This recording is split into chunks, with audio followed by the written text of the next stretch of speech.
you live from the frigid armpit of America. This is the Drunken Peasants Podcast with Ben and TJ, bringing you opinions of the news from an altered perspective. Say, man, you got a joint? No, not on me, man. It'd be a lot cooler if you did.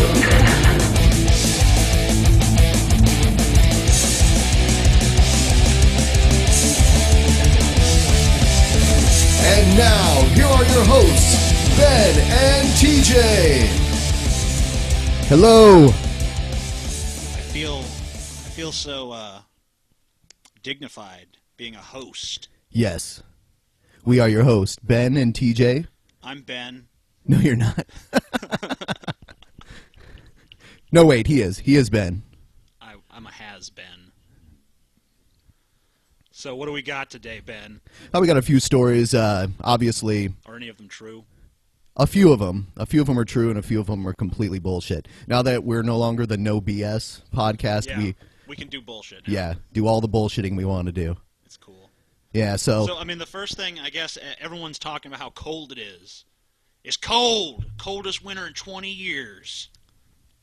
Yes, which of course means that there is no global warming, and it's just cold. So if it's cold where you live, then that means that, you know, it's just cold and it's not getting warmer anywhere else, like in the southern hemisphere or anything like that. Never mind the southern hemisphere. Don't pay any attention to that. Pay no attention to the man behind the curtain. No, Australia is actually having its hottest summer. Yeah. On record. Yeah. And we're having the coldest winter, and yet somehow that proves there is no climate change. Yeah. Unprecedented weather all around. Only America matters. Yeah, so we did find a story here. It is actually a Fox News story that we're going to play here really quick, and it kind of summarizes what's going on. It was a slow news week apparently because the weather was the top story on pretty much every news site that we went to look for material. So. This just in, it's fucking freezing. Yeah.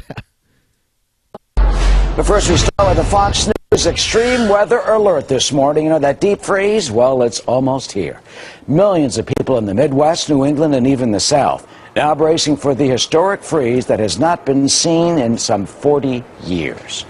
And good morning, everyone, on this Sunday morning. I'm Eric Shawn, and welcome to America's News Headquarters. I'm Jamie Colby. We've already seen some real serious problems from the weather this morning at JFK, where they never close runways in snow or cold conditions today. That frigid air, which starts moving in today and extends into early next week, which Janice Dean will tell us even more about, even in places like North Dakota. I did want to point out that the Fox News female anchor is blonde, just in case anyone was wondering. They're all blonde. It's a requirement to work at Fox News. You have to be blonde. Yeah, and they can't wear pants either. And you have to be blind.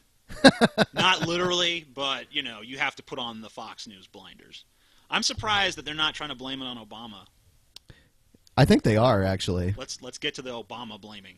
I want to see the part where they're like, so the question remains, why has Obama made it so cold? Yeah. Well, there is something that we'll touch on later about that, because they did say that people who are in favor of climate change existing should be happy now that it's colder. But we'll touch on that in a moment here. We'll play a little bit more. Yeah. Meteorologists are predicting icebox-like conditions with temperatures expected to dip as low as, are you ready for this, 25 degrees below zero, and that's without the wind chill. We just want to give you an idea of how cold it's expected to get. Of course, coming up in Sunday House Call, we're going to tell you how to protect yourself. The governor of Minnesota isn't taking any chances. He's already announced that he'll close all public schools tomorrow. He actually did that late yesterday, something officials there haven't done in more than 15 years. Got to check in with meteorologist Janice Dean live in the Extreme Weather Center here at Fox. And JF. It's like watching two clones talk to each other. Oh, you mean that's not the same lady? I know. Yeah. What the hell's going on here? They look the same. They have two identical news anchors talking to each other. Yeah, just one standing in front of a weather map. You have to be, if you're a woman, you have to be a perfect example of the Aryan race to work at Fox News. Yeah, you had to have been able to star in Nazi propaganda films at one point. It's a requirement. Yes. It's obviously a requirement. And you can't wear pants. Okay, they had a Delta jet that actually skidded on the runway coming from Toronto, where they know how to deal with weather, and now some closures. Folks trying to get home after the holiday could see some big problems. We have so much to cover, so let's get to it. I know that we have delays in Philadelphia as well, where we're reporting freezing rain. So we're going to see airport closures probably for JFK in the next several hours, and more than likely LaGuardia, as we have warm, moist air moving up from the south, and the temperature is just around the freezing mark. And remember, last week we had a deep freeze, so we have the shallow layer of freezing air, so the moisture falls through it and freezes on contact. I'm really concerned about this. She's really, really concerned about it. She's very concerned. Everyone's concerned. I wish our listeners could see the gesture she's making, because when she was talking about the warm, moist air, it looked like she was wafting it up from her pussy. And then when she was talking about, I don't even know what she was talking about because I was distracted by her hand motions, but it looked like she was stroking a big horse cock for a second, too. Yeah, I mean, the moisture from the pussy thing was probably true because they can't wear pants there. Yeah, so they like wear to skirts. Yeah. Squirts. I said squirts. They gotta wear squirts. Especially across the I-95 corridor. You can see mainly rain being reported in D.C. We have freezing rain in Philadelphia, and we will see freezing rain being reported in New York's airports as well. These are freezing rain advisories in the purple, widespread from Maine, stretching down towards West Virginia over the next several hours. We're going to see really difficult travel conditions on the roads, probably some major cancellations across the Northeast. So keep that in mind. And then behind this, of course, we're talking about the coldest air of the season, coldest air in decades. We're going to set records tonight and tomorrow with that wind chill in the minus 50s to minus 60 degree range in Canada, stretching down towards the Central Plains where it feels like minus 13 in Kansas City, feels like 1 in Chicago. We'll probably set records in Chicago with a daytime high tomorrow of minus 13. That's not wind chill. That's daytime high. And I have to say, Jamie, I have never seen this many wind chill warnings in my 10 years at Fox. Dozens of states. 10 years at Fox. Yeah, she has not been there for 10 years. Doesn't look like she's even spent 10 years on this planet. Because once you hit like 23 years old, you're no use to Fox at all anymore, you know. Yeah, maybe they've moved the brain to like a few different clones because they're obviously all cut from the same genetic material. I mean, I feel like we're running like a weather podcast here. I know. Because we're talking about the weather. That's but it's the top story everywhere. So what are we gonna do? Yeah, every day I was like, "Fuck," you know, we're doing a news podcast. I need to start watching the news. So I was watching it every fucking day. I watched the morning news and the evening news, and every day the weather was the top story. I like how they're just telling you what you already know. Like, hey, it's fucking freezing outside. Yeah. Yeah, it's kind of funny because... Hey, it's cold outside, honey. Turn on the TV to see if the TV says it's cold outside. Oh, Fox News said it was cold outside. Must be cold outside. Yeah. But MSNBC is saying it's cold outside, so it must be warm. Yes, exactly. Put on your bikini, honey. Oh, never mind. Take it off again. Here into dangerous cold with wind chill readings up to minus 60 degrees. Back to you. All right, JD, you know what? Just looking at those, I think I need to raise the temperature here in the studio. That is brutal. It's incredible. Just looking at your nipples, incredible. I would say. I know. We'll check I was back thinking with the same you. thing. Thanks, We're on the JD. same wavelength there. Yeah. They're wearing these like they wear these like tight sweaters, and you know, you just want to see the nipple kind of like coming through there. They probably have to wear tape over their nipples because if a nipple starts to poke out a little bit, then the geriatric Fox viewers will probably like clutch their hearts and die. You know, I think Bill O'Reilly's secondary job is the nipple taper there, so I think you're right. That sounds like something he'd do. Because you remember those messages he left on that intern's machine? Yeah. He said he wanted to be the Well, falafel in the 2013 shower. was certainly Something else good is playing for right now. investors Somebody with the fucking stock stop market it. notching its Fuck the stock market. Die of AIDS. What the hell? That was Fox News fucking with us. They're like, Fox News is like, hey, don't let these two stoners fucking complain about us. We better interject with something. Yeah, so they put that in there. Don't you want to know how your stocks are doing, folks?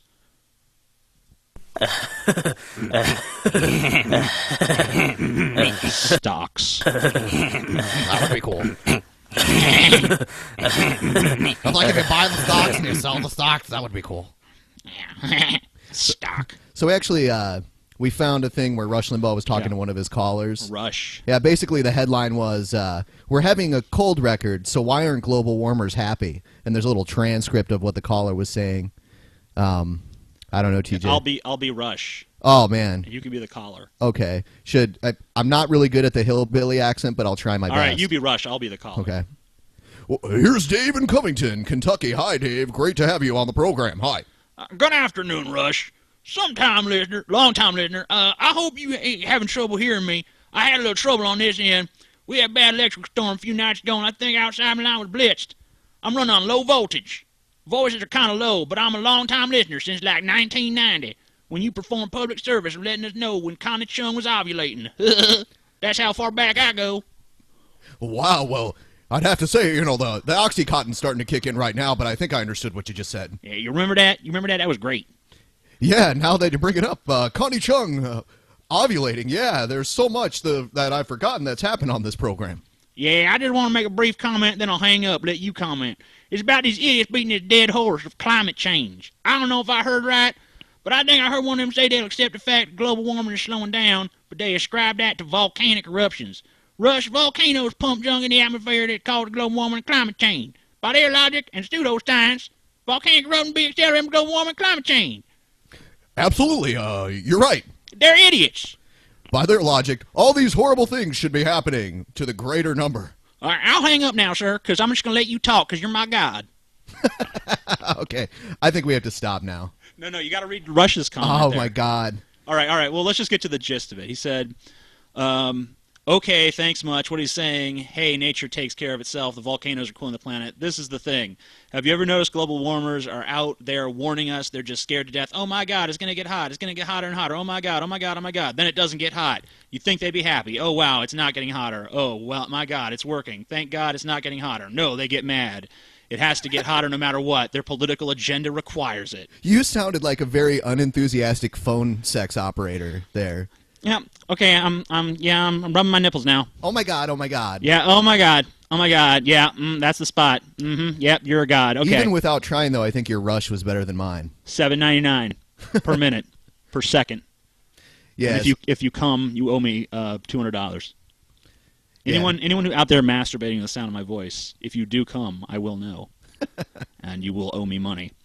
No. But yeah, Rush is great because it's like it's winter. Rush. I don't know if you know this, but it's winter, so it does tend to get cold. No one's saying like the climate of the planet has changed to the point where winter is no longer a thing. No, I mean, normally what scientists are saying is that they're measuring polar temperature, the two parts of the Earth that are furthest away from the sun, and then average temperature as one part of the world moves closer to the other part of the sun. No, that's wrong. Science is stupid. What the fuck is wrong with you? So when your part of the world moves further away from the sun, it will get cold, and that's perfectly normal. I don't believe it, because the Earth is flat. It's just like a flat disc that kind of goes around the sun like a frisbee. Is that the biblical view? No, actually... No, in the biblical view, the sun goes around the Earth. Yes. Right, I forgot. I'm sorry. How soon we forget. Lest we forget. Lest we forget. We are doomed to repeat it. On the same light here, we probably should move on to this one next. Yeah, because this is more interesting than this weather shit. Yeah. Same-sex marriage opponents call for uprising. All right, I don't know what we haven't watched this video, so let's see what the video contains. Okay. I'm going to close these two. Play, you fucking video. News 9. Thank you for joining us. It was billed by organizers as a call for an uprising after a federal court decision voided Utah law against gay marriage. The event is wrapping up in Utah County. Fox 13's Todd Tanner is live in Highland. Hi, Todd. Hi, guys. That's right. The event is just wrapping up. It was a packed house here tonight. It's not a terribly big building, but it looked like a giant sardine can inside there with standing room only. Now, the event was organized by the Constitutional Sheriffs and Peace Officers Association. Organizers and speakers here say that basically Governor Herbert has failed at his job, and it will be up to law enforcement and everyday citizens to deny gay marriage. The people of Utah have rights too, not just the homosexuals. Okay, so by the way, the picture that you're seeing right now is the guy that we just heard talking. He's a sheriff in Utah, Sheriff Richard Mack. And basically what he just said was that the people have rights, but not just homosexuals. Yeah, who obviously aren't people. The people have rights too, not just them faggots and queers. So, yeah. Let's play a little more. Okay. Tim. The homosexuals are shoving their agenda down our throats. Okay. I don't think anyone wants their agenda down his throat. I'm just saying, like he looks like he'd bite it off. He's a ferocious looking dude. Look at that hair. Yeah. That hair is that's like Conway Twitty hair. Conway Twitty, Jesus. Provo police officer and former county sheriff in Arizona, Richard Mack, says Utah doesn't have to marry same-sex couples. State sovereignty supersedes what this judge did. The governor needs to get some courage and grit. We need people to stand up and speak out. We need to get noisy. We need some outrage. Blogger Sherilyn Eager promoted the event. It is about the sheriffs now coming out to protect the people. The way you take back freedom in America is one county at a time. And the sheriffs need to defend the county clerks in saying, no, we're not going to issue marriage licenses to homosexuals. When the freedom quote's my favorite. Like, we need to deny people their rights to preserve freedom. Exactly. Preserve freedom. Well, it's there to protect the people, not just homosexuals. Well, he didn't even say just. He just he did say just. Yeah. But I mean, it's almost like the way he said it made it sound like homosexuals aren't people. They're just shoving their agendas down our throats. And into each other's butts. Shove the agenda. Shove the agenda Would you like down my my agenda down your throat. throat? I wanna shove my agenda down his throat. I think that'd be fun. He does have nice. He probably shoves an agenda down his throat. I want to grab him by his Conway Twitty hair and just let him take the plunge. I want asked him if to federal slobber law on my doesn't balls. trump state and local laws. That's a lie. That's an absolute lie. We have the right to raise our kids without homosexuals being part of the Boy Scouts and schools and teachers and doing everything. They can be all that, but don't shove your agenda down my kids' throats. It's funny because aside from the agenda down people's throats thing, it's funny because he's sitting there like, don't shove your agenda down my throat. It's like, what are you doing? Exactly. I mean, you're the one holding this fucking rally, like telling people to support county clerks breaking the law, and you're a sheriff and you're endorsing breaking the law because you have this ideology that says that the state trumps the federal government, which I think we had a big war to kind of settle that question. Exactly. I mean, was there a war? I think there was like a civil war at some point in America where we kind of dished out the issue of states' rights versus the federal government. That was the War of Northern Aggression. Yeah, the War of Northern Aggression. We have a right to raise our kids how we want, not how you want. I don't understand this raise our kids argument. What is he even talking about there? Because it's like, okay, we're all supposed to be in a society where everyone coexists and, just kind of does their own thing. But this guy is saying, these people can't just exist and do their own thing. Therefore, it infringes upon my rights if they can. I don't understand this idea at all. Like, it doesn't make any sense. There's no, logical consistency to this position whatsoever. Well, there's also the illogical belief that they have that witnessing or even acknowledging or even knowing that homosexuality exists will somehow be some sort of airborne disease. You know what it reminds me of? It reminds me of, Wild Bill's Wild West show back in the day. Obviously, this is ancient news at this point, but Wild Bill put on this show which it basically portrayed the expansion of white Americans into the West, and basically the show just shows these Indians attacking them, and they basically just constantly cast themselves into the role of the victim. Yeah, we conquered this land and stole all this stuff from these people, but it's because they were the aggressor. Somehow we conquered them, but we're the victims.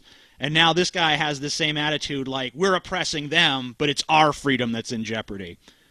I mean, it's like you can't play the victim card when you're the one doing the oppression. That just doesn't make sense. It's almost like the Christian persecution complex, which I mean, this is obviously related to that phenomenon. Exactly. So we'll play a little bit more here. This is actually a local news report in Utah, so it's a little less flashy than you would get from national news. The people seem like they're just trying to deliver the news, which is kind of strange to witness.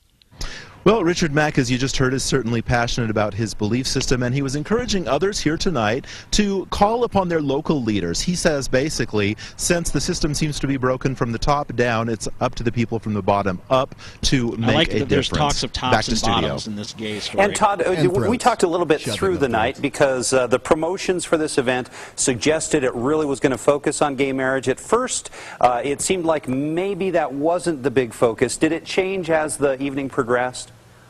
Well, the former sheriff has a PowerPoint presentation that he used heavily tonight, and that was prepared, I believe, before tonight's event. So it talks about Constitution and interpretations of the Constitution, and I would say that for the most part, that was what was discussed. At times, same-sex marriage was discussed here. At one point, the former sheriff said that the county clerk here in Utah should go back to denying issuing gay marriage licenses, and he got a pretty good round of applause at that comment. So maybe the crowd there focused on this, but he's someone who goes around the country and maybe not as focused on Utah law. That is correct. And he was also asking folks here tonight to join and buy memberships to the Constitutional Sheriffs and Peace Officers Organization, which he, of course, is a part of. All right. Todd Tanner down in Utah County. Thanks so much. Mm-hmm. Yeah, when I first heard that they were doing same-sex marriages in Utah, I was kind of like, well, I was blown away. At the time, I was with family for the holiday, so I didn't actually get to read up on it to see how it had happened. And I remember I sent a message to TJ like, could you believe they're doing same-sex marriage in Utah? And TJ was like, well, it's not like the people of Utah did anything good. This is just something that was kind of forced upon it was them. a recently appointed federal judge, an Obama-appointed federal judge, which has got to really rub sand in their vaginas for sure. Well, yeah, I mean, the whole Mormon church, a lot of private Mormon organizations were doing a lot to stop gay marriage in California. So it's kind of funny that it ended up coming around full circle. And you would kind of hope that a group that's been as oppressed as the Mormons have historically, who were actually chased out of places and their leaders arrested, and I mean the John Smith was shot. Yes, in a prison. Yeah, in a prison cell. I mean, these were an oppressed people who were, persecuted for their religious beliefs. You would kind of hope that maybe they would turn around and show more tolerance to others, but apparently, nope. Yeah, I mean, the only place where they could find a home was out in the middle of the desert next to an undrinkable water source. So that kind of shows you, they went. Yeah, I mean, they were in New York. I mean, they were the faggots of their day. So I mean, you would figure they might have a little bit more sympathy and understanding, but I guess it's kind of the same thing where when Prop 8 was in California and it was the black vote that killed it more than anything. It's just oh well, we were oppressed. You'd think that we might have some understanding about this, but no. Exactly. Yeah. I mean, I guess it's just human nature to look at yourself as a special example. Absolutely. Yeah, so moving on to the next thing here. This is just a short one here that we picked up, and it's kind of funny because this would have been a top story about 5-6 years ago. That one of the major war fronts in the Iraq War, Fallujah, was actually taken back by what they believed to be Al-Qaeda linked fighters.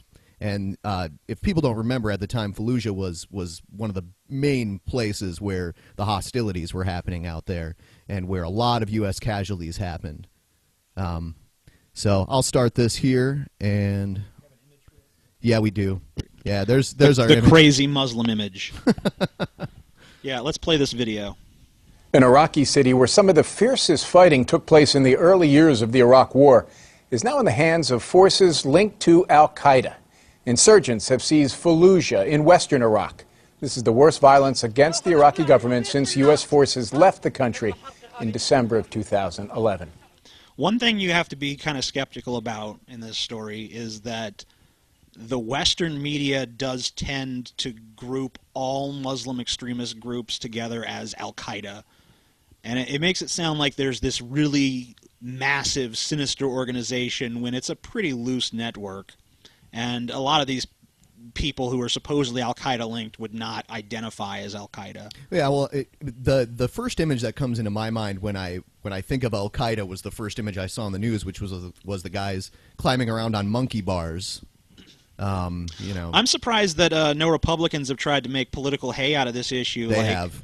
I mean, I haven't seen it too much. I guess they're having trouble getting their hooks into it. It was McCain mostly. The other thing that I read was that McCain was now saying, look what Obama's done at this point. But the fact is that Obama actually didn't withdraw from Iraq. He just stuck to the Bush timetable that had already been set. So I mean, we actually didn't leave. I mean, Obama promised to leave Iraq within 16 months of being elected. I think it might have even just been a year at one point. But he actually didn't leave within 16 months. He left far later than that. He left when Bush said we were going to leave. So you can actually thank Bush for us being out of Iraq. Yeah, I mean, in the end, he did agree to certain benchmarks towards the end of his second term. We need to play a Bush clip for this. Our enemies are innovative and resourceful, and so are we. They never stop thinking about new ways to harm our country and our people, and neither do we. I miss that guy. I do, just because of the sound bites. The gaff machine. That was the great thing. Yeah, because back in the day, David Letterman, he would just play Bush gaff after gaff after gaff. And, he would cut time off of his opening monologue. He had to do less work. I think he was the comedian's gold mine at the time. Oh, yeah, he certainly was. I was looking. Obama is not nearly as much of a friend of the comedy as Bush was. I kind of, I kind of regret that back when Bush was in office, I kind of avoided doing the Bush thing too much because it was so overdone. But now that I see how rife with opportunity that man was, I would totally go back and just do stupid shit Bush said this week as a weekly segment on my show. Yeah, I mean, one of the funniest Bush stories I ever heard, actually, it doesn't involve Bush too much, but he was kind of a character in the story. I guess George Bush had introduced Vladimir Putin to the owner of the New England Patriots, who had just won the Super Bowl at the time, and the owner of the New England Patriots took off his Super Bowl ring and gave it to Putin so Putin could take a look at it, and Putin just kind of slipped it into his pocket and walked away with it. And the owner of the Patriots is looking at Bush like, what are you going to do? Putin just took my fucking Super Bowl ring for me. I can't just go buy another one of those. And George Bush was like, it'd probably be better if you just told him you gave it to him as a gift. Yeah, just tell people he gave it to you. That's more of a Putin story, but it kind of just shows that Bush's swaggering, I'm a badass persona is kind of just a total front. Because, I mean, if Bush was really a badass, he'd have slapped the shit out of Putin and been like, fuck you, Putin. Yeah, probably wouldn't have went over that way. I don't know. I think Obama should do that. That's what Obama should do. Obama should go to the Winter Olympics, and he should fucking go up to shake Putin's hand, but then instead he should just slap him across the face and be like, fuck you, bitch, I'm the president of the United States. What the fuck you gonna do? I would vote for Obama for a third term if he did that. I mean, obviously you can't have a third-term president. I don't want people out there thinking can presidents have 3 terms? No, they can't. But, not since FDR anyway. Yeah, FDR was the first and only, I believe. I think FDR was the only president to serve more than 2 terms. Yeah. I don't think he quite... I think he... Wait, I think there might have been someone else that served 3 terms, but not consecutively. We'll have to look that up. I don't know.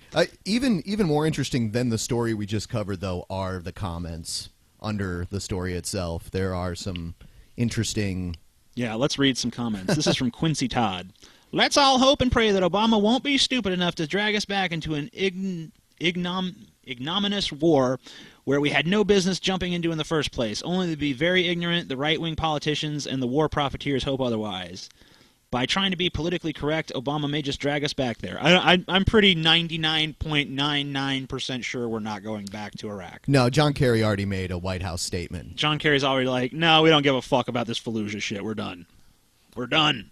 We tried. We failed. We're done. Yeah. Obama has lied yet again. In the last campaign, he told us how he had smashed al-Qaeda when our military caught up with bin Laden. Of course, Obama lied, and now al-Qaeda The terrorists that destroyed the World Trade Center and killed many at the Pentagon have just been permitted by Obama to go back into business. Obama, our national embarrassment, is totally incompetent and a fool. So once again, we're making a connection between people in Iraq and terrorists from 9/11.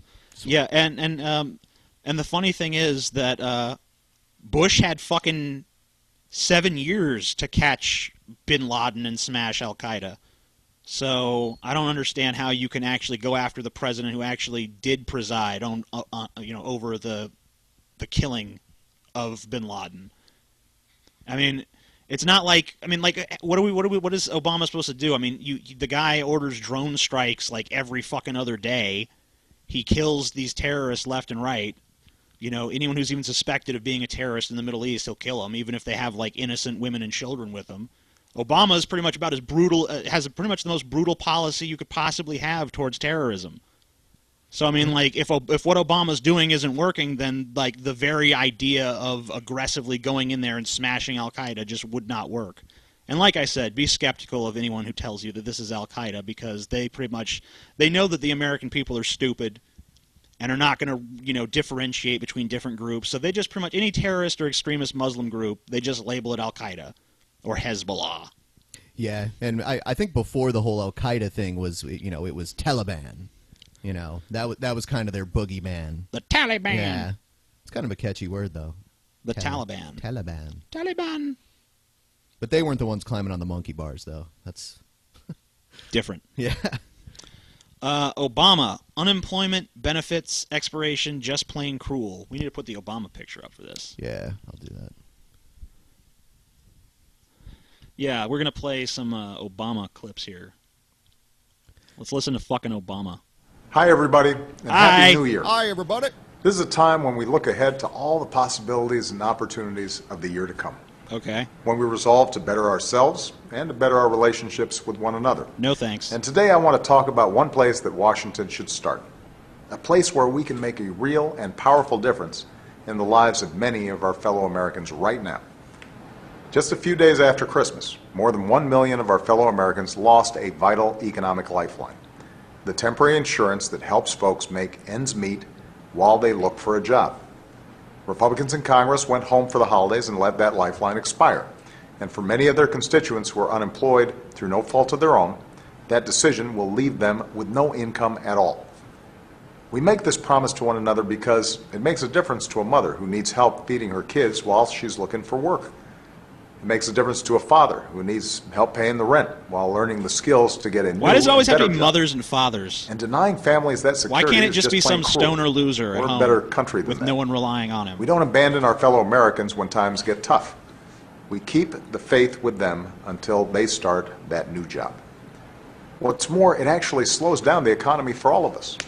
If folks can't pay their bills or buy the basics like food and clothes, local businesses take a hit and hire fewer workers. That's why the Independent Congressional Budget Office says that unless Congress restores this insurance, we'll feel a drag on our economic growth this year. And after our businesses created more than 2 million new jobs last year, that's a self-inflicted wound we don't need. So when Congress comes back to work this week, their first order of business should be making this right. Right now, a bipartisan group in Congress is working on a 3-month extension of unemployment insurance. And if they pass it, I will sign it. For decades, Republicans and Democrats put partisanship and ideology aside to offer some security for job seekers, even when the unemployment rate was lower than it is today. Instead of punishing families who can least afford it, Republicans should make it their New Year's resolution to do the right thing and restore this vital economic security for their constituents right now. After all, our focus as a country this year shouldn't be shrinking our economy, but growing it. Not narrowing opportunity, but expanding it. Not fewer jobs, but doing everything we can to help our businesses create more of the good jobs that a growing middle class requires. That's my... Yeah, that reminds me of this. If you don't have a job and you're not rich, blame yourself. My 999 plan. Herman Cain. I miss Herman Cain. I do. I miss Herman Cain. Herman Cain would have been just as hilarious as George W. Bush. Yes, absolutely. You can give that to Republicans. They're always going to put someone up front that you can have a good time making fun of. I don't have facts to back this up. I love that. Yeah, what didn't he turn a whole speech, or he wrote a whole speech based on the Pokemon theme song? Yeah, he read it. He said a great poet once said, and then he read lyrics to the Pokemon song. But why are we talking about Herman Cain? Let's talk about the unemployment thing. I mean, I don't really disagree with anything that Obama said there. There was a distinction you were making earlier that I thought was pretty important about a misconception that a lot of Republicans try to put out there about unemployment and where the money actually comes from for unemployment. Yeah, exactly. Unemployment benefits are designed to keep employers from contributing to the overall unemployment rate. It's basically if you have layoffs or if you're firing people without just cause, as a company, as an employer, you have to pay into the unemployment pot as a penalty for contributing to the overall unemployment. It's not based off of taxpayer money. It's based off of taxes paid by companies. So, like, basically, if your employer has a big layoff cock that they want to ram down your ass, unemployment is like the little shield that protects your asshole from getting raped because the companies don't want to continue to pay someone that's not working for them. But, I mean, like, I want to play this this clip from Rand Paul, a probable, very highly probable candidate in the 2016 election. But I'm not against having unemployment insurance. I do think, though, that the longer you have it, that it does provide some disincentive to work, and that there are many studies that indicate this. So what I've been saying all along, we have to figure out how to create jobs and keep people from becoming long-term unemployed. That's why I promoted the economic freedom zones, which would dramatically lower taxes in areas where there's long-term unemployment. To keep people from getting unemployed, you have to raise the penalties for laying people off for no good reason. When it's just a measure from a company to save money, then that is contributing to unemployment, and that should be dealt with accordingly. Yeah, I like this disincentivization idea that he's come up with. It disincentivizes people. There's studies. What exact? I mean, like, in order to get unemployment, you had to have once been employed, and unemployment is a fraction of what you make when you actually work. So, who's going to be incentivized by that? Like, hey, I'm making 40% of what I used to make when I had a job, but this is the cushy life that I want to live. Yeah, let me get a quick job for $8,000 a year at McDonald's and then quit so I can make 25% of that and then sit around and do nothing all day. Yeah, that'll because really work. I'm going to live on $2,000 a year. I mean, what fucking planet is this guy from? He's from the from the libertarian planet. He also lives in Planet Kentucky. Yeah, I mean he's the retard spawn of Ron Paul. So I mean, what do you expect? I guess. Yeah. I was also looking at the comments for this one here. The one on top kind of stands out. Something about godless Darwinists in the Democrat/Marxist Party. What? I say it's time for all these godless Darwinists in the Democrat/Marxist Party to accept the bad points of Darwinism and let a few of their voters starve if they won't work. Wow. So it's like some part of the evolutionary process. Yeah, I mean, well, okay, let's see. We're godless Darwin. So he doesn't even believe in evolution to begin with because he thinks Darwinists are, well, I mean, we are godless pretty much, but that's not a bad thing. And I like how the Democrat/Marxist, like, what fucking I mean, like, where do you dig these people up? I mean, like, on what planet are Democrats Marxists? Democrats are a center-right party. You know, I mean, maybe there's, like, a left fringe of the Democrats, like people like Dennis Kucinich, who have pretty much been pushed out of the party by Dennis redistricting. Kucinich is gone. Yeah, I mean, he's gone. Well, he's not gone, but I mean, he's not in power anymore. Yeah.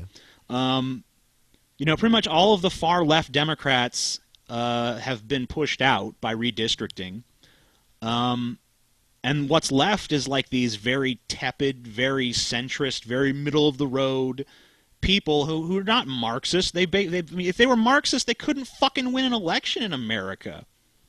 I mean, that's just insane.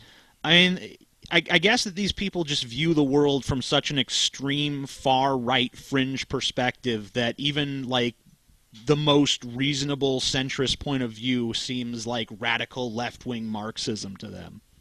Yeah, I mean... And I like how he's just like, let's just let these people starve. What do you mean if they won't work? They want to fucking work, you idiot. There's no fucking jobs. I mean, and the few jobs, and like a lot of the time, I mean, like, we keep applauding these improved unemployment numbers, but we fail to factor in that a lot of these jobs that people have gotten are vastly inferior to the ones they've lost. And also, I mean, if you don't collect unemployment, if you stay unemployed for long enough, they stop tabulating you in the figure. So, I mean, there's just so many problems with the way we keep unemployment statistics. But, I mean, you know, there's still a huge joblessness problem. There's tons of people that are unemployed, and there's tons of people that are underemployed. And the underemployed thing is, like, what really is underreported. Absolutely. And you have to be actively looking for a job for your unemployment benefits to continue. So I think in the long run, this is another part of the Republicans, you know, the people on the right kind of not continuing something that they would consider to be liberal to have ammo in the midterm election eventually. So kind of a Ted Cruz type thing. I remember when things like unemployment benefits used to be bipartisan. I miss those days. I miss those days when people could get together and say, like, hey, if you lose your job, you know, you shouldn't just go off on the streets and be hungry. Like, I miss when that you didn't have to have a fucking D next to your name to believe that. Yeah, I mean, when you're not making money from unemployment and you've lost your job, you're going to go on welfare next. And that is more funded by public money than unemployment insurance. Unemployment insurance is funded Here's another by Republican genius. Okay. Pay people not to work and you will keep the unemployment rate artificially high. How much do you think these people are working? Like, do these guys, like, I think that these motherfuckers, they think that, like, there's people on unemployment just, like, sitting there in, like, palatial California estates with swimming pools and butlers and shit.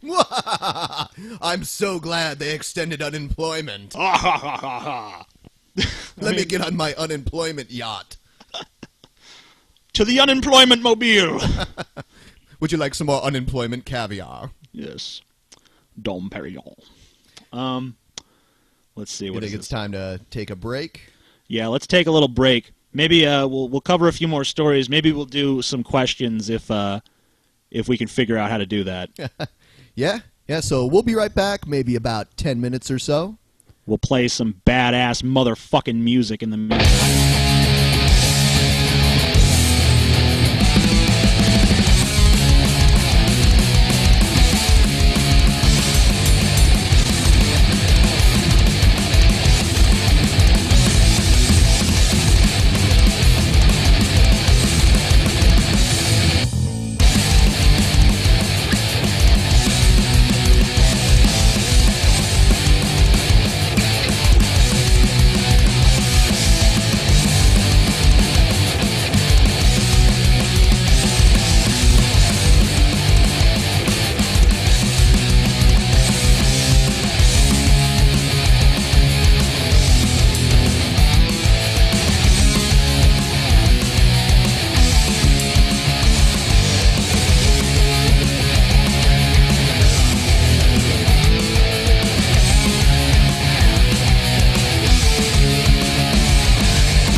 All right, we're back. Yeah, we got these fucking suckers eating out of the palm of our hands. Turn the mics back on. Oh, wait, it was already on. Oh. Hi. They're very smart people. Our audience is good. Hey, audience people, if you want to ask a question, just ask it in the YouTube comments that this is live streaming on, and we will look at it and maybe respond to it. And maybe we'll touch your penises, too. Or vaginas, if you have those. I think we should respond to the TJ fucks things. Ben prefers the cock, though. TJ fucks things? Yeah. He's good. Yeah. He's a good guy. Not spam at all. No. Not a troll. Not troll, not spam. TJ fucks things. Which is not even true. Things fuck TJ. Come on. You've seen the banana video. Things fuck TJ. You're stupid. Some other user's going to go beat him to that. No, he's going to go get it. He's fucking got no life. Change it from top comments to newest comments. Let's see what people are saying. You got to do it down below. No! I'm doing it. What the fuck? Wrong mouse. Technical difficulties. Excuse our stupidity. There we go. What song? What song, Ben? There's a few songs I was playing. All of it's open source music that I found out there, but the one song I played was the Mega Man 3 theme song. The metal remix. Yes. Anyone else notice the overcompressed bass kick? That's what you get trying to make the song louder. Yeah, Ben. Fucking piece of shit. What the fuck is wrong with me? Why did I do that? You're a bad person, dude. Fuck. Let's talk about some news. Oh, that's another winter story. Fuck you. It's cold. We know. It's hard enough to do a fucking news podcast when every story has to do with the weather. Yeah, we're not the Weather Channel. Fuck you, news. Give us juicier shit to deal with. Here's one. Men die earlier, but women's health gets 4 times more funding. This is not in America. This is in Australia. A spectacular gender gap has resulted in men's health problems being allocated a quarter of the funding women's health research gets, ranked just ahead of parasitic infections. This is even though men die 4.5 years earlier than women and are 60% more likely to die from cancer. So, is female supremacy the natural order of life in Australia? Were you asking me? Or? Yeah. Oh, I was wondering if that was a rhetorical question. No, it's not. I think it is in Australia. Australia. So, I mean, that's kind of ridiculous. I mean, well, men tend to die earlier anyway. I mean, I don't know I don't know if there's any amount of medical research that you can, do that's going to change that fact. No, I think that's, based on overall male physiology. Yeah, I mean, that's genetic and biological and all that shit. But it doesn't really make sense when men are disproportionately suffering to pour more money into women's research. Not even a little more, 4 times as much. I mean, what is the message here? That men are disposable? That we're just, we're the disposable gender? From a scientific standpoint, that is kind of true. I mean, if you look at all of nature, it's usually the male who has to do the big elaborate dance to impress the female or defeat every male rival.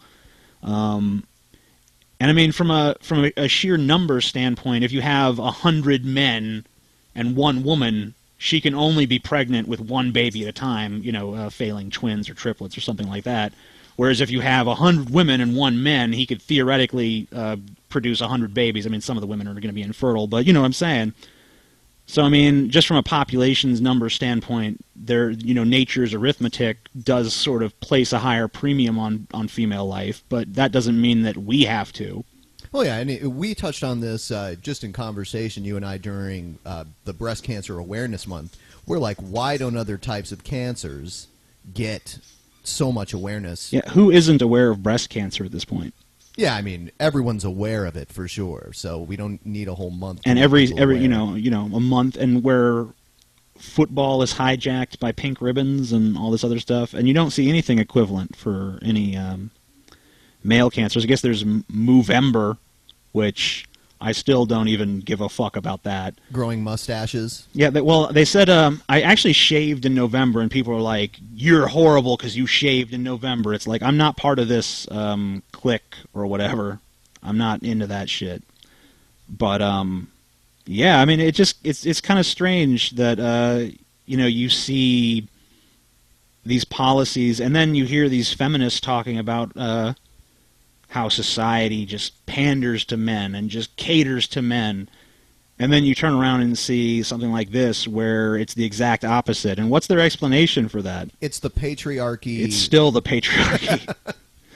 If women are oppressed, it's the patriarchy. If men are oppressed, it's the patriarchy. It's always the patriarchy, no matter what. So if men are oppressed, is it just the patriarchy trying to be clever? And so it's like a conspiracy? That like a conspiracy. The patriarchy is just trying to throw feminists off the scent because it knows that each and every feminist is basically like a Sherlock Holmesian type intellect that will see through these lies. So it has to put up its feeble deceptions. The patriarchy is clever like that, but don't worry, the feminists have got its number. The only 8675309. The only thing that really annoyed me during the whole Breast Cancer Awareness Month was during the football games they changed the first down marker from yellow to pink. Yeah. Okay. Yeah, I can deal with the ribbons to an extent. Like, you guys want to wear ribbons, you want to wear pink shit on your uniform. Okay, fine. That's a nice show of solidarity, I guess. But changing the fucking first down line to a pink line, I mean, come the fuck on. It was really confusing. It was weird. You're just sitting there like, what is that line? Is that the first down line or what? Then again, I remember when I used to watch football as a kid before they had that first down line. That first down line helped me understand what was going on tremendously. Because up until that point, I just looked at football and I was like, what the fuck is this? Where are they? What is this? There's downs. Where are they trying to get to? Trying to get a first down. Where's that? It's fucking right there. Figure it out. It's right there, but then later it's in another place. Oh. Is that just arbitrary? Or? Yeah, it's 10 yards down the field. Oh, so you're getting geometry into this whole thing. Yeah, I like it a lot better now that there's just a line. Like, here, they have to cross the invisible magic line. I'm like, okay. And we can see it, but they can't. But that line has to be yellow, goddammit. The line must be yellow. You can't just change the fucking line on us like that. If it's pink, my small male brain is confused. Yeah, let's see if there's any comments on this story. All right. Is this a comment site? I don't know. It says you can add comments, but no one has. So we're the only people on Earth that care about this. Let's see if there's... Let's see what our fans are talking about. Oh, shit.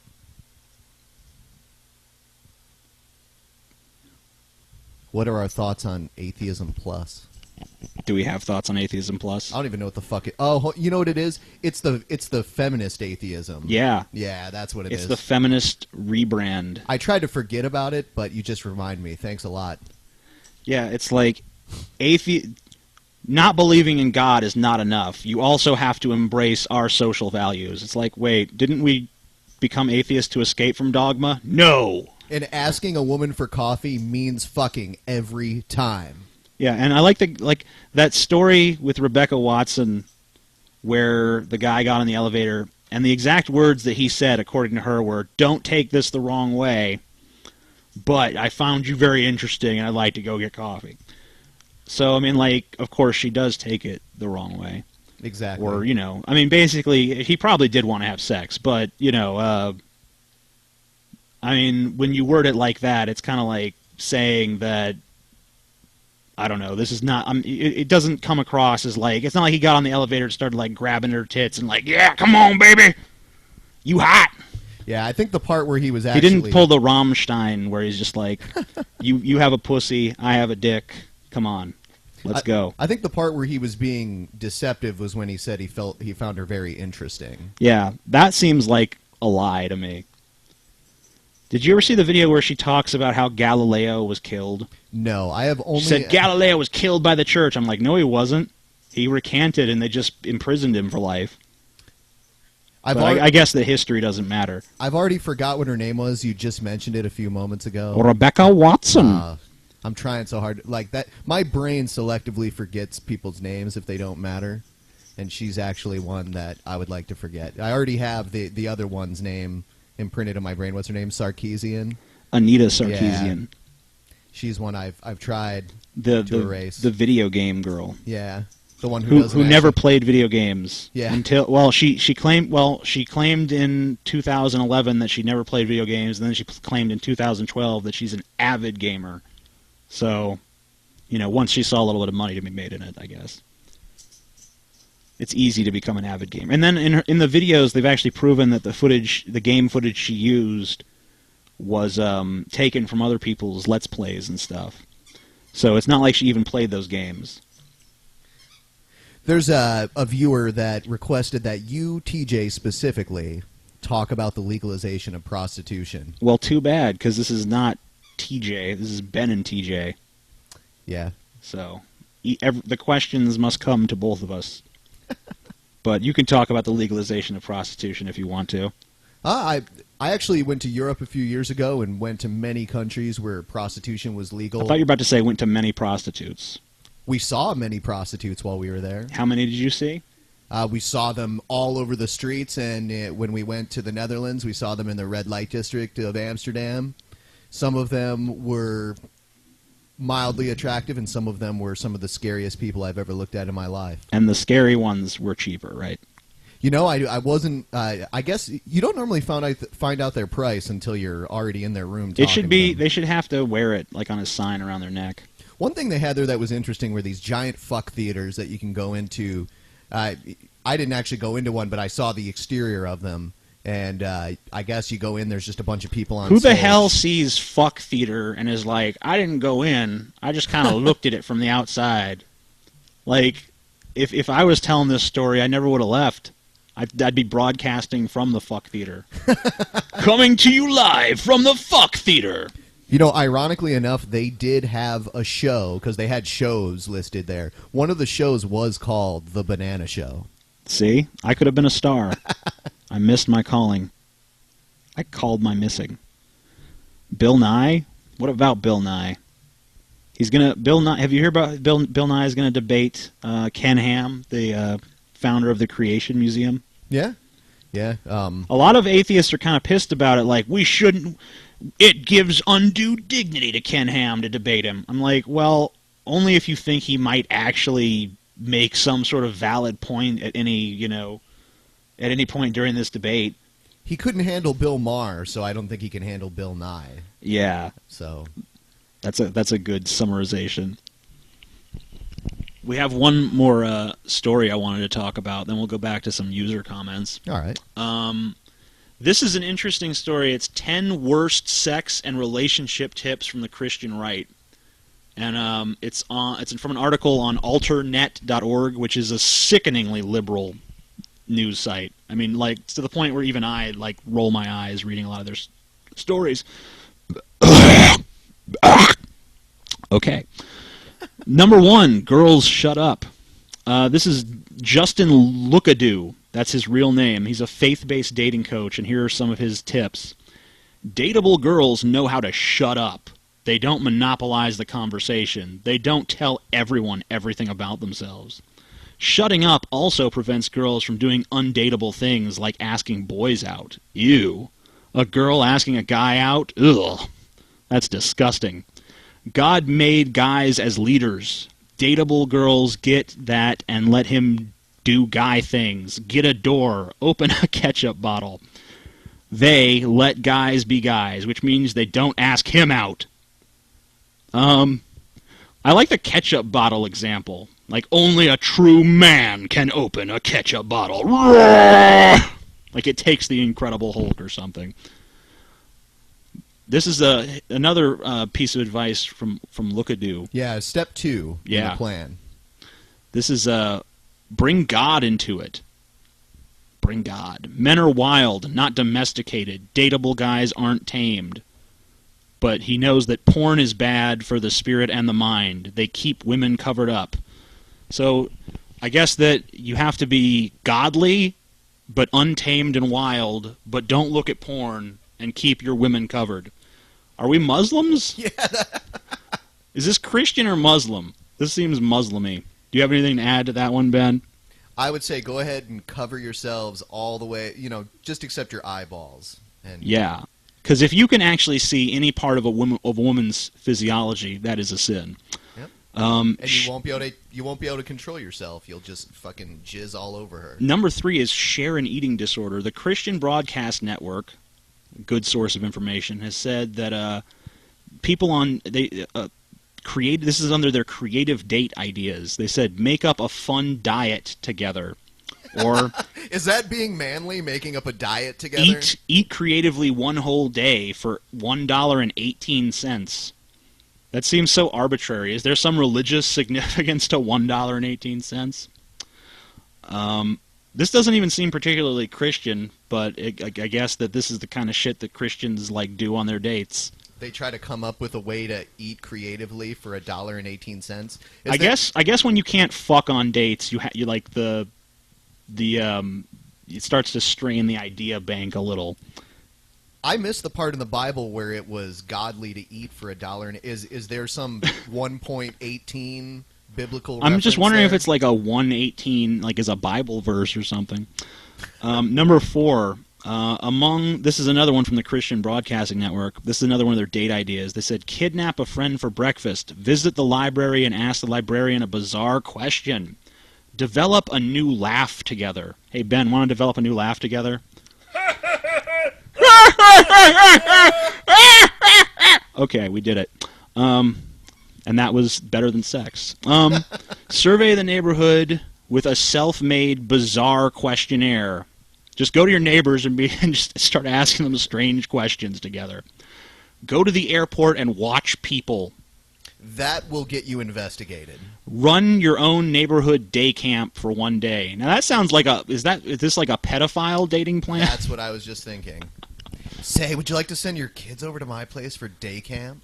Yeah, send over little Billy. Oh. I was the guy at your house yesterday making up weird questions to ask you, and now I would like to open a day camp for your children. Yes, now I'd like you to put your children in my care. And don't worry, I've allocated $1.18 to feed them with.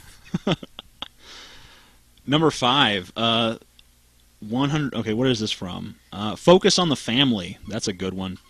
Date like you're from the generation older or younger than you actually are. So eat ice cream cones and rollerblade in the park for a date fit for teenagers. If you prefer senior-style fun, eat applesauce, play bingo, and watch a black and white movie. Okay. I don't even know what to say. The generation before mine was the '60s. Yeah, so we should just do acid and fuck each other. That'd make more sense. Is the CBN Christian Broadcasting Network, is that Pat Robertson's thing? I believe it is. Yeah. So I believe it is, or pretty close. Number 6, transcribe the Bible together. This is also from Focus on the Family. Find a flat piece of scrap wood and use a permanent marker to write out your favorite Bible verses. Take it to a nearby beach, river, or lake and toss it into the water. This may be of great encouragement to whoever finds it later on. If you don't chisel it out of marble, then you're just a pussy. Honestly, Yeah, you're gonna use wood. Fuck that wood shit. I'm just curious. Who stumbles across a piece of wood with a Bible verse written on it and is like, I'm now inspired? I guess that some people probably would. Yeah. They would be inspired by it. It's like the potato chip that was shaped like the baby Jesus or something. Yeah, religious people are very easily inspired. There was a piss stain on an overpass that looked like the Virgin Mary, and a bunch of people were praying to it. I'm like, that's a piss stain. That's clearly piss. You people are worshiping piss. Karen Black, this is number 7. Karen Black, author of Do You Hear the Battle Cry, an essential handbook for wives of Christian men. This is her marriage advice. Satan is out to kill your marriage and destroy your ministry. The good news is that God has given you the tools to defeat him. The devil has worked for centuries to set up a world system that says a strong woman must never submit to a man. It says submissions mean getting walked on. God clearly commands, wives, be subject, be submissive, and adapt yourselves to your husbands. So, basically, if you're a strong-headed woman, that's like how the devil gets in the relationship. That's how the devil fucks with you. Number 8. Put out so your husband behaves. This one's kind of long, but the gist of it is basically that if you don't put out for your husband when he wants it, then he's going to start looking at porn, and that's going to corrupt him and turn him sinful, which I think is a pretty old argument. Yeah, I mean, that's one of the oldest tenets of Catholicism. Actually, in the early days of Catholicism, you used to be able to write a letter to the Pope, basically saying, my wife's not putting out, so I think we need to excommunicate her. Yeah, and then his little Pope hat would convert into a car. And he'd drive and over he'd just there. drive over, and he'd hold her down, and you just fuck her. And that was like the central tenet of Catholicism. That was the original Pope mobile. Yeah. This is number 9. Dump your Muslim girlfriend. This is Pat Robertson himself.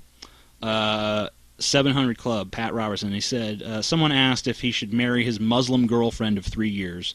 Pat said, no way. She wants to do her Muslim thing. Walk away. And then he reiterates that Christ is not gentle, Jesus, meek and mild. He really isn't. So, basically, if you're dating someone of a different faith, just forget about that. Maybe it's worked out for 3 years for you, but no. It's wrong because they prayed to the wrong imaginary friend. They need to pray to your imaginary friend or get lost. But we saved the best for last because number 10 really is the best on the list. It says, stay married to your husband who sexually abuses your kids. In her surprisingly not very forward-thinking book, created to be his help, discover how God can make your marriage glorious, Debbie Pearl literally tells women to stay with their abusive husbands. This is her direct quote from her book. But if your husband has sexually molested the children, you should approach him with it. If he is truly repentant, not just exposed, and is willing to seek counseling, you may feel comfortable giving him an opportunity to prove himself. Stick by him, but testify against him in court. Have him do about 10 to 20 years, and by the time he gets out, you will have raised the kids, and you can be waiting for him with open arms of forgiveness and restitution. Will this glorify God? Forever. You ask, what if he doesn't repent even then? Then you will be rewarded in heaven equal to the martyrs, and God will have something to rub in the devil's face. God hates divorce always, forever, regardless, without exception. Yeah, so keep into the relationship with your pedophile husband. You'll show Satan who's boss. Yeah, but she does say you can send him to prison. You should testify against him and all. But when he gets back out again, even if he's like traumatized your kids and scarred them, you can't leave him because God hates divorce more than anything. More than anything. Like, even if your husband, chopped one of your children in half with a chainsaw and, pissed on the remains, as long as he's repentant, that's all that matters. Stay with him. Stay by his side. Stand by your man.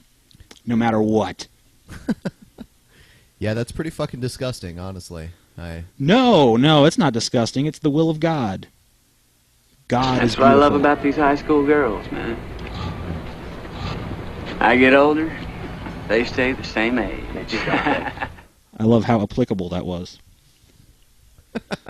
Let's read some viewer comments since we're out of news. Yeah, Jesus, it's all the weather news that really fucked us over. The weather, yeah.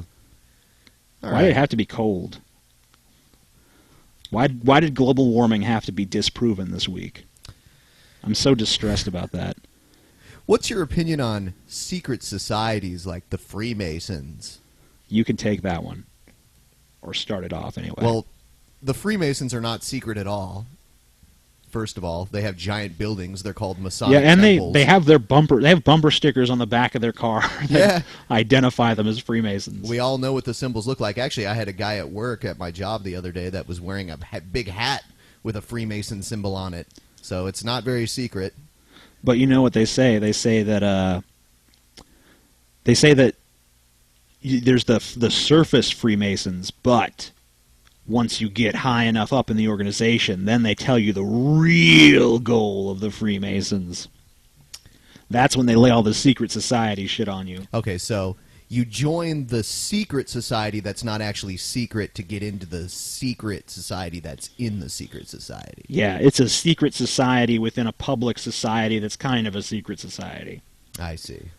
You know, there were once political parties in this country that were actually dedicated to destroying the Freemasons. And that was like the entirety of their agenda. That's because so many of the original politicians that were in power were Freemasons, George Washington being one of the more prominent ones. Yeah, there were political parties solely based around eliminating Freemasonry from government. Yeah, at one point that seemed like a big deal to people. Yeah. Yeah, I mean, there's so many of them.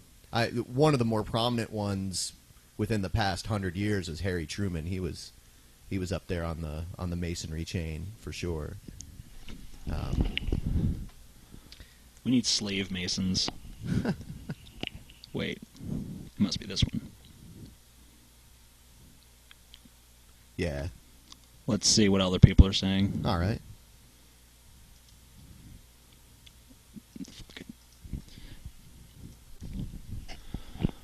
Why do you think right-wing libertarianism is gaining so much traction in the U.S., but left-wing libertarianism is so foreign to Americans that it's usually regarded as an oxymoron? Are Americans just dumb as shit, or is something else at work? Will you ever have a left-wing opposition that isn't as lame as the Democrats and the Greens?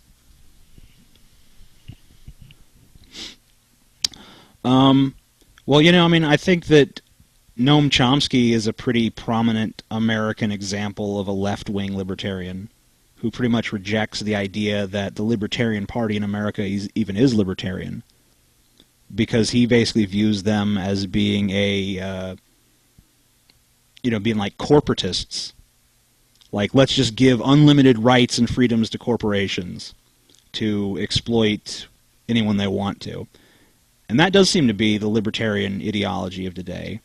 You know, I was actually arguing with libertarians last night over this proposed minimum wage increase that has been gaining traction in a lot of circles. And I was actually, I saw some fast food workers the other day protesting in front of the flagship Wendy's location because, you know, I live in Columbus and, you know, the Wendy's, Wendy's has its location around here. Yeah, Wendy's was founded in this area. Yeah, and their central office is around here. And their flagship store is here, and there was actually a big protest out there from people wanting better wages. And basically, like, the libertarian opposition to the wage increases is just ferocious. They just act like it's going to be the most destructive thing to ever happen to our economy, totally ignoring the fact that it's been raised in other countries, it's been raised in certain states with no negative effect whatsoever. Well, their proposed negative effect is that they're going to, you know, raise the price of their food and then also replace what normally would be human-operated jobs with machine-operated jobs. Well, like you could order yourself. The thing is that, you know, those like fast food restaurants like McDonald's and Wendy's, they can afford to pay their employees more without raising their prices. They just want to keep their profit. Well, I mean, the thing is, I think I read something that I mean, there probably would be some price increases, at least initially. I'd imagine that ultimately there would be no price increase because you're basically infusing the lower and lower middle classes with a lot more income. And I would think that that would increase their purchasing power and then thus increasing demand for goods and services, which would in turn actually, you know, improve the bottom line of these businesses. But even if that didn't happen, the price increases that you would have to put in effect, like I think they said they might have to add 68 cents to the price of the Big Mac. Okay, but so you double the minimum wage and you have to increase the price of the Big Mac by something like 10, 15, 20%. That seems reasonable to me. Yeah, I worked in fast food for a while when I was actually unemployed about 11, 12 years ago, and it was almost like working for the company store in a way. I could only afford to eat where I worked, and they did not give us meals for free. I mean, well, think about the fact that right now, with a minimum wage at what, $7.25 or $8 something, $7 or $8. A Big Mac costs $3 or $4 depending on where you go. So a person working at McDonald's making Big Macs can only afford 2 of those sandwiches, a cheap fast food sandwich, on an hour's worth of labor. I mean, how does that make sense to anyone? How does that strike anyone as fair? Yeah, it's kind of like the Walmart employees when Walmart was asking for donations to give Thanksgiving meals to their employees. Yeah, how about the Waltons? Like, don't the Waltons? The Walton family controls more wealth than like the bottom 50% of Americans or something like that. Yeah. I don't remember the exact statistic, but it is something outrageous like that. These people don't have the money to pay their employees properly. I mean, look, Costco, which granted is a bit of a separate business model from Walmart, starts their employees at a wage of $11.50 an hour. These people haven't gone out of business. I would say Costco is along the lines of Sam's Club, which is a Walmart subsidiary. Yeah, but Sam's Club doesn't pay as well as Costco. Right. Absolutely. And, I mean, if Costco has shown anything, it's that you can pay your employees a decent wage and still make a profit. I mean, this is a membership-based organization, but maybe Walmart should be forced to change its model of exploitation. I mean, the only reason they offer goods and services so cheap is because a lot of them are made in, third world countries or developing countries. Yeah, with where they're basic able to slave exploit, what is essentially slave labor. Yeah. Why is that even allowed? I mean, I'd rather there not be that ultra cheap option. The only reason we even need an option that cheap is because people aren't paid enough in this fucking country. So, I mean, I think that's a ridiculous issue. Let's take maybe 1 or 2 more viewer questions and then wrap things up. What political views do you have that can... I don't know if I'm reading this right. What political views do you have that consider right-wing? I guess he means that you would consider right-wing. I see. Recently said you were a liberal, but you used to be a libertarian. You can go ahead and take the first one on that. Do you have any views that you would consider right-wing? Do I have any views that I consider right-wing? Not by today's standards. Yeah, maybe like if you're thinking about like the Goldwater era Republicans, I could find some similarities between myself and that. Even maybe some of the stuff Ron Paul has said. But, I mean, if you're talking about, like, today's establishment Republicans, I have basically nothing in common with those people. Yeah, I guess I have more left-wing views in the sense that a lot of left-wing people want more taxes for rich people but less taxes for middle class, but I think we should just raise taxes all around. Yeah, I'm the same way. I want them raised across the board. There's only one real way to get a surplus back, and that would be for everyone to pay into it. If we're really thinking about the future going forward and making things better for future generations and kind of biting the bullet with our generation, I think paying more is not too much to sacrifice ask. has become such a dirty word now.